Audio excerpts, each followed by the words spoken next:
നമസ്കാരം എല്ലാ പ്രിയപ്പെട്ട പ്രേക്ഷകർക്കും സ്പാർക്ക് ഹെൽപ്പ് ഡെസ്കിൻ്റെ പുതിയൊരു ക്ലാസ്സിലേക്ക് സ്വാഗതം. നമ്മൾ ഇന്നത്തെ ക്ലാസ്സിലൂടെ പഠിക്കുന്നത് മെഡികാർഡ് എങ്ങനെ ഡൗൺലോഡ് ചെയ്യാം എന്നതിനെക്കുറിച്ചും മെഡികാർഡിൽ എന്തെങ്കിലും തെറ്റുകളുണ്ടെങ്കിൽ അതെങ്ങനെ തിരുത്താം എന്നതിനെക്കുറിച്ചുമാണ് പഠിക്കുന്നത്. 2026 ഫെബ്രുവരി 1 മുതൽ മെഡിസപ്പ് രണ്ടാം ഘട്ടം ആരംഭിച്ചിട്ടുണ്ട്. ആയതിനോടനുബന്ധിച്ച് തന്നെ നമുക്കെല്ലാവർക്കും പുതിയ മെഡികാർഡ് സൈറ്റിൽ അപ്ഡേറ്റ് ആയിട്ടുണ്ട്. അത് ഫെബ്രുവരി 1 മുതൽ തന്നെ ഡൗൺലോഡ് ചെയ്ത് നമുക്ക് പരിശോധിക്കാവുന്നതാണ്. ഈ ഡൗൺലോഡ് ചെയ്ത കാർഡിൽ എന്തെങ്കിലും തെറ്റുകൾ ഉണ്ടെങ്കിൽ അത് തിരുത്തുവാൻ നമുക്ക് 2026 ഫെബ്രുവരി 25 വരെയാണ് സമയം അനുവദിച്ചിരിക്കുന്നത്. മെഡികാർഡിൽ എന്തെങ്കിലും തെറ്റുകളുള്ള ജീവനക്കാർ ഈ തീയതിക്ക് മുമ്പായി സർക്കാർ ജീവനക്കാരനാണെങ്കിൽ DDOയ്ക്കും പെൻഷൻകാരാണെങ്കിൽ അതാത് ട്രഷറിക്കും അപേക്ഷ നൽകി തിരുത്തലുകൾ വരുത്തിയിട്ടുണ്ടെന്ന് ഉറപ്പുവരുത്തേണ്ടതാണ്. കാർഡിൽ പേരിലോ മറ്റ് വിവരങ്ങളിലോ തെറ്റുകളുണ്ടെങ്കിൽ ഇൻഷുറൻസ് പരിരക്ഷ ലഭിക്കത്തില്ല. ആയതുകൊണ്ട് തന്നെ ഇതെല്ലാ ജീവനക്കാരും പെൻഷൻകാരും വളരെ പ്രാധാന്യത്തോടുകൂടി തന്നെ കാണേണ്ടതാണ്. ഇതിനോടനുബന്ധിച്ച് തന്നെ മറ്റൊരു കാര്യം പറയേണ്ടത്, പുതുതായി വിവാഹം കഴിക്കുന്നവർ അവരുടെ ഭാര്യയോ ഭർത്താവിനെയോ അതുപോലെ തന്നെ കുട്ടികളാകുമ്പോൾ നവജാത ശിശുക്കളെ ആഡ് ചെയ്യുന്നതിൽ ഈ ഒരു അവസാന തീയതി ബാധകമല്ല എന്ന വിവരം കൂടി നമ്മളിവിടെ ശ്രദ്ധിക്കേണ്ടതാണ്. ഇനി നമുക്ക് മെഡിസപ്പിൽ നിന്നും മെഡികാർഡ് എങ്ങനെ ഡൗൺലോഡ് ചെയ്യാം എന്നത് പരിശോധിക്കാം. അതിനായിട്ട് നമ്മൾ ആദ്യം മെഡിസപ്പിൻ്റെ സൈറ്റിൽ പ്രവേശിക്കുക. മെഡിസപ്പ് ഹോം പേജിൽ തന്നെ നമുക്ക് മെഡികാർഡ് എന്നൊരു ഓപ്ഷൻ കാണാവുന്നതാണ്. ആ ഒരു മെഡികാർഡ് എന്ന് പറയുന്ന ഓപ്ഷനിൽ ക്ലിക്ക് ചെയ്യുമ്പോഴത്തേക്കും പുതിയൊരു ലോഗിൻ പേജ് ഓപ്പണായി വരുന്നതാണ്. അതിൽ നമ്മൾ അക്കൗണ്ട് ടൈപ്പ് ബെനിഫിഷ്യറിയാണ്, അത് തന്നെ സെലക്ട് ചെയ്യുക. അതിനുശേഷം യൂസർ നെയിമായിട്ട് നമ്മളുടെ മെഡിസപ്പ് ID-യും പാസ്വേഡായിട്ട് നമ്മളുടെ പെൻ നമ്പരോ അതല്ലെങ്കിൽ എംപ്ലോയി ID നമ്പരോ അവിടെ ടൈപ്പ് ചെയ്ത് നമ്മൾ സൈൻ ഇൻ കൊടുക്കുന്നതോടുകൂടി നമ്മളുടെ ഹോം പേജിലോട്ട് പ്രവേശിക്കുന്നതാണ്. അതിൽ നമ്മൾ ഏറ്റവും താഴെയായിട്ട് ഡൗൺലോഡ് ഹെൽത്ത് കാർഡ് എന്നൊരു ഓപ്ഷനുണ്ട്. അതിൽ ക്ലിക്ക് ചെയ്ത് നമ്മളുടെ മെഡികാർഡ് നമുക്ക് ഡൗൺലോഡ് ചെയ്യാവുന്നതാണ്. ഈ മെഡികാർഡിൽ എന്തെങ്കിലും തെറ്റുകളോ കുറ്റങ്ങളോ ഉണ്ടെങ്കിൽ നമുക്ക് പരിശോധിക്കാം. തെറ്റുകളില്ലെങ്കിൽ കുഴപ്പമില്ല. തെറ്റുകളുണ്ടെങ്കിൽ അത് നമ്മളെ DDO, സർക്കാർ ജീവനക്കാരാണെങ്കിൽ DDOയും പെൻഷൻകാരാണെങ്കിൽ അതാത് ട്രഷറി ഓഫീസർമാരെയുമാണ് ബന്ധപ്പെടേണ്ടത്. ഇനി നമുക്ക് നമ്മളുടെ മെഡിസപ്പ് ID അറിയത്തില്ല. മെഡിസപ്പ് ID അറിയാമെങ്കിൽ മാത്രമേ ഈ ഒരു വിൻഡോ വഴി നമുക്ക് കാർഡ് ജനറേറ്റ് ചെയ്യാൻ പറ്റത്തുള്ളൂ. മെഡിസപ്പ് ID അറിയത്തില്ല എന്നുണ്ടെങ്കിൽ മറ്റൊരു രീതിയിലൂടെ നമുക്ക് കാർഡ് ഡൗൺലോഡ് ചെയ്തെടുക്കാവുന്നതാണ്. അതിനായിട്ട് മെഡിസപ്പിൻ്റെ ഹോം പേജിലുള്ള ഏറ്റവും മുകളിലുള്ള മെനുവിൽ സ്റ്റാറ്റസ് എന്ന് പറയുന്ന ഓപ്ഷനുണ്ട്. അതിൽ നമ്മൾ ക്ലിക്ക് ചെയ്യുക. തുടർന്ന് വരുന്ന വിൻഡോയിൽ നമ്മളുടെ കാറ്റഗറി എംപ്ലോയി ആണ്. പെൻഷനേഴ്സ് ആണെങ്കിൽ പെൻഷനേഴ്സ് സെലക്ട് ചെയ്യുക. എംപ്ലോയി ID അല്ലെങ്കിൽ നമ്മളുടെ പെൻ നമ്പർ അടുത്ത ഭാഗത്ത് എൻ്റർ ചെയ്യുക.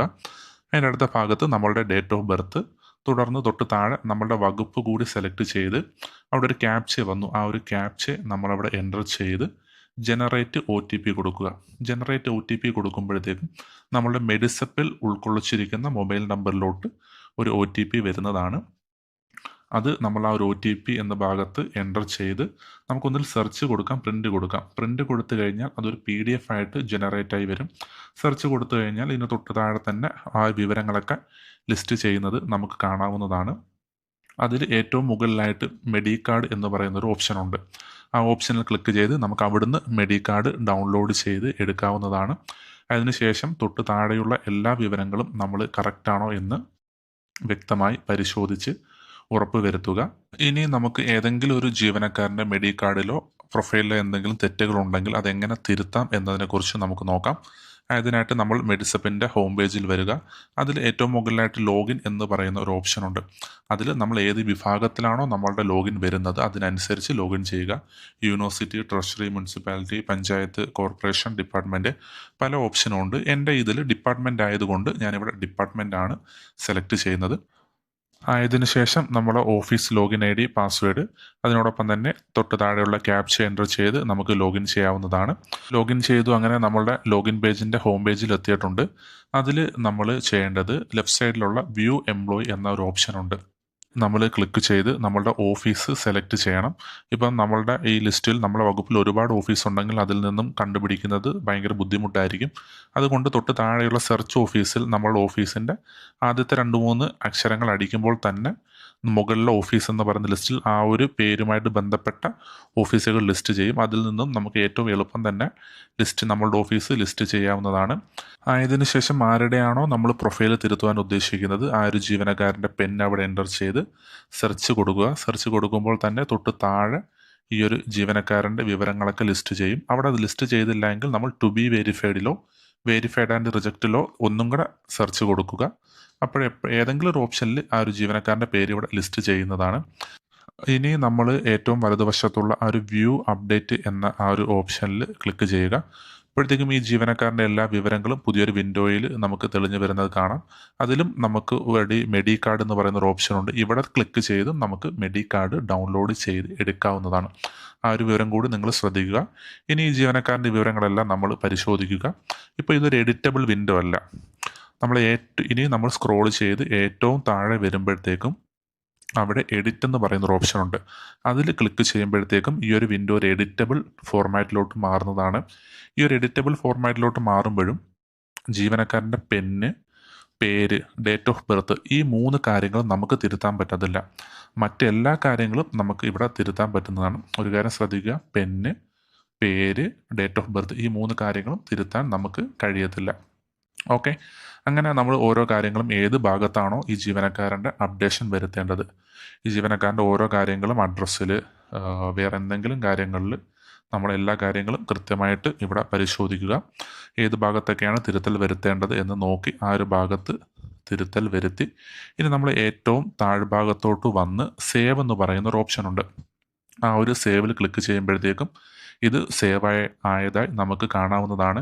ഇനി ഡിപ്പെൻഡൻസിലാണ് എന്തെങ്കിലും തിരുത്തൽ വരുത്തേണ്ടതുണ്ട് എങ്കിൽ നമ്മൾ ഏറ്റവും താഴെയുള്ള ആ ഒരു പ്രൊസീഡ് എന്ന് പറയുന്ന ആ ഒരു ബട്ടണിൽ ക്ലിക്ക് ചെയ്യുക.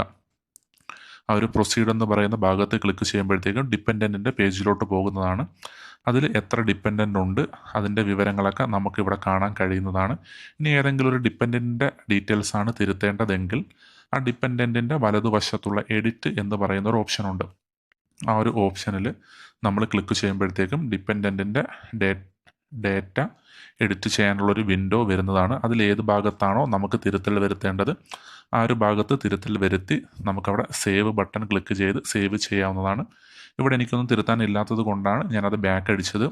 ഇനി ഏതെങ്കിലും ഒരു ഡിപ്പെൻഡൻറ്റിനെ നമുക്ക് ഡിലീറ്റ് ചെയ്യണമെന്നുണ്ടെങ്കിൽ ആ ഒരു ഡിപ്പെൻഡൻറ്റിൻ്റെ പേരിൻ്റെ ഏറ്റവും വലതുവശത്തുള്ള ഒരു തെറ്റ് ചിഹ്നം കണ്ടോ, ഡിലീറ്റ് എന്ന് എഴുതിൻ്റെ അടിയിൽ അതിൽ നമ്മൾ ക്ലിക്ക് ചെയ്യുക. ക്ലിക്ക് ചെയ്തതിന് ശേഷം തൊട്ട് മുകളിലായിട്ട് ഒരു റീസൺ ടു ഡിലീറ്റ് എന്ന് പറയുന്ന ഒരു ഓപ്ഷൻ ഉണ്ട്. അവിടെ ഏത് റീസൺ കൊണ്ടാണോ ഈ വ്യക്തിയെ നമ്മൾ ഡിലീറ്റ് ചെയ്യേണ്ടത് അതവിടെ സെലക്ട് ചെയ്തതിന് ശേഷം ഡിലീറ്റ് ബട്ടണിൽ ക്ലിക്ക് ചെയ്ത് നമുക്ക് ഈ ഒരു ഡിപ്പെൻഡൻറ്റിനെ ഡിലീറ്റ് ചെയ്ത് കളയാവുന്നതാണ്. ഇനി പുതിയൊരു ഡിപ്പെൻഡൻറ്റിനെ ആഡ് ചെയ്യണം. അങ്ങനെ ഉണ്ടെങ്കിൽ ഏറ്റവും മുകളിലായിട്ട് ആഡ് ന്യൂ ഡിപ്പെൻഡൻ്റ് എന്ന് പറയുന്ന ഒരു ഓപ്ഷനുണ്ട്. അതിൽ ഈ എല്ലാ കാര്യങ്ങളും നമ്മൾ ഫില്ല് ചെയ്ത് കൊടുക്കേണ്ടതായിട്ടുണ്ട്. ഇനി നമ്മളിവിടെ ഒരു ന്യൂ ബോൺ ബേബിയൊക്കെ ആഡ് ചെയ്യുന്ന സമയത്താണെന്നുണ്ടെങ്കിൽ whether dependent have Aadhaar or ration card അത് നോ കൊടുത്ത് നമുക്ക് ചെയ്യാവുന്നതാണ്. അതുപോലെ തന്നെ ന്യൂ ബോൺ ബേബീസിനെ ആഡ് ചെയ്യുമ്പോൾ പ്രൂഫ് ഓഫ് ഐഡൻറ്റിറ്റിയിൽ ബർത്ത് സർട്ടിഫിക്കറ്റ് കൊടുത്ത് ബർത്ത് സർട്ടിഫിക്കറ്റിൻ്റെ നമ്പർ എൻ്റർ ചെയ്താൽ മതിയാകും. അപ്പം പുതിയൊരു ഡിപ്പെൻഡൻറ്റിനെ ആഡ് ചെയ്യുമ്പോൾ ഈ ഒരു വിവരങ്ങൾ ഈ ഒരു പേജിൽ കാണുന്ന എല്ലാ വിവരങ്ങളും നമ്മൾ കൃത്യമായി പൂരിപ്പിച്ച് ഏറ്റവും താഴെയുള്ള ആ ഒരു സേവ് ബട്ടണിൽ ക്ലിക്ക് ചെയ്ത് നമുക്ക് സേവ് ചെയ്യാവുന്നതാണ്. പിന്നെ നമ്മളിപ്പോൾ പ്രൊഫൈലിൽ കറക്ഷനിലുള്ള ആ ജീവനക്കാരൻ്റെ എല്ലാ വിവരങ്ങളും നമ്മളിവിടെ കറക്റ്റ് ചെയ്തിട്ടുണ്ട്.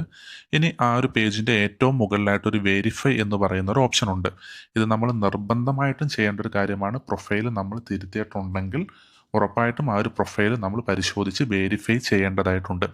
അതുകൊണ്ട് നമ്മൾ എല്ലാ തിരുത്തലുകളും വരുത്തി ആ ഒരു ഏറ്റവും മുകളിലുള്ള ആ ഒരു വെരിഫൈ എന്ന് പറയുന്ന ആ ഒരു ബട്ടണിൽ നമ്മൾ ക്ലിക്ക് ചെയ്യുക. അതിനുശേഷം തൊട്ട് താഴോട്ട് വരുമ്പോഴത്തേക്ക് നമുക്ക് റിമാർക്സ് എൻ്റർ ചെയ്യാനുള്ള ഒരു ഓപ്ഷൻ ഉണ്ട്. അവിടെ നമ്മൾ വെരിഫൈ ചെയ്യുന്ന എന്താണോ നമ്മളവിടെ ടൈപ്പ് ചെയ്ത് ഏറ്റവും താഴെയുള്ള അക്സെപ്റ്റ് കൊടുക്കുക. അക്സെപ്റ്റ് കൊടുത്തു ഓക്കെ ബട്ടൺ ക്ലിക്ക് ചെയ്യുമ്പോഴത്തേക്ക് സക്സസ്ഫുള്ളി വെരിഫൈഡ് എന്ന് വരും. ഇവിടം വരെ നമ്മൾ കൃത്യമായിട്ടും ചെയ്യേണ്ട ഒരു കാര്യമാണ്. ഇനിയിപ്പോൾ നമ്മൾ ആദ്യമേ ഒരു കാര്യം പറഞ്ഞു, ജീവനക്കാരൻ്റെ പേര്, ഡേറ്റ് ഓഫ് ബർത്ത് ഇതൊന്നും നമുക്ക് തിരുത്താൻ പറ്റത്തില്ല എന്ന് പറഞ്ഞു.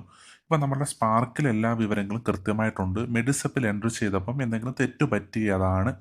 ഈ ഒരു കേസിൽ നമുക്ക് മെഡിസപ്പിൽ ഒരു ഓപ്ഷൻ ഉണ്ട്. ഈ നെയിമും ഈ ഡേറ്റ് ഓഫ് ബർത്തും ഒക്കെ സ്പാർക്കിൽ ഏതുപോലെ ആക്കാനായിട്ട് ഒരു ഓപ്ഷൻ ഉണ്ട്.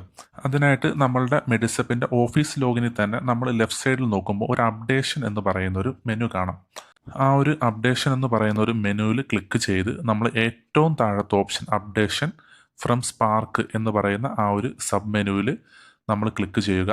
അതിലൊരു പുതിയൊരു വിൻഡോ വന്നു. അതിൽ നമ്മളുടെ ജീവനക്കാരൻ്റെ പെന്നും, ഏത് ജീവനക്കാരൻ്റെ ആണോ നമ്മൾ തിരുത്താൻ പോകുന്നത് ആ ജീവനക്കാരൻ്റെ പെന്നും ഡേറ്റ് ഓഫ് ബർത്തും അവിടെ എൻ്റർ ചെയ്ത് വലതുവശത്ത് ചെക്ക് എന്ന് പറയുന്ന ആ ഒരു ബട്ടണിൽ നമ്മൾ ക്ലിക്ക് ചെയ്യുക.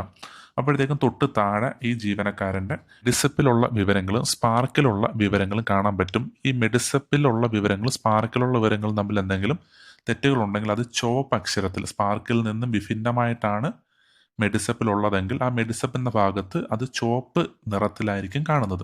അപ്പോൾ ഈ ജീവനക്കാരൻ്റെ പേര് സ്പാർക്കിൽ കറക്റ്റാണ്, മെഡിസപ്പിലാണ് തെറ്റ് എന്നുണ്ടെങ്കിൽ മെഡിസപ്പിൽ അവിടെ ഒരു ചുമന്ന ചിഹ്നത്തിൽ തന്നെ അത് കാണാൻ കഴിയുന്നതാണ്. ഡേറ്റ് ഓഫ് ബർത്തും ഇതേ കണക്ക് കാണാൻ കഴിയുന്നതാണ്. ഇനി നമ്മൾ ചെയ്യേണ്ടത് ഇതെല്ലാം നോക്കിയതിന് ശേഷം ആ ഒരു പേജിൻ്റെ ഏറ്റവും താഴ്ഭാഗത്തുള്ള അപ്ഡേറ്റ് എന്ന ബട്ടണിൽ ക്ലിക്ക് ചെയ്ത് കഴിഞ്ഞാൽ സ്പാർക്കിലുള്ള അതേ വിവരങ്ങൾ തന്നെ നമ്മളുടെ മെഡിസപ്പിലോട്ടും മാറുന്നതാണ്. അതിനായിട്ട് നമ്മൾ മെഡിസപ്പിലോട്ട് പ്രത്യേകം മെയിൽ ചെയ്യുകയോ ഒന്നും ചെയ്യേണ്ടതില്ല. ഈ ഒരു വഴിയിലൂടെ സിമ്പിളായിട്ട് നമുക്ക് പേരും നമ്മളുടെ ജനനത്തീയതിയുമൊക്കെ സ്പാർക്കിലേതുപോലെ തന്നെ മെഡിസപ്പിലും ആക്കാൻ കഴിയുന്നതാണ്. മെഡിസപ്പ് മെഡികാർഡ് അപ്ഡേറ്റ് ചെയ്യുന്നതും മെഡികാർഡിൽ എന്തെങ്കിലും തെറ്റുകൾ ഉണ്ടെങ്കിൽ ഈ ജീവനക്കാരൻ്റെ മെഡിസപ്പ് പ്രൊഫൈലിൽ തിരുത്തുന്നത് എങ്ങനെയെന്നും നമ്മൾ ഈ ഒരു ക്ലാസ്സിലൂടെ വിശദമായി തന്നെ പഠിച്ചിട്ടുണ്ട്. ഇതുമായി ബന്ധപ്പെട്ട് എന്തെങ്കിലും സംശയങ്ങൾ ഉണ്ടെങ്കിൽ കമൻറ്റ് ബോക്സിൽ രേഖപ്പെടുത്താവുന്നതാണ്. നമുക്ക് പുതിയൊരു ക്ലാസ്സുമായിട്ട് വീണ്ടും കാണാം. നന്ദി.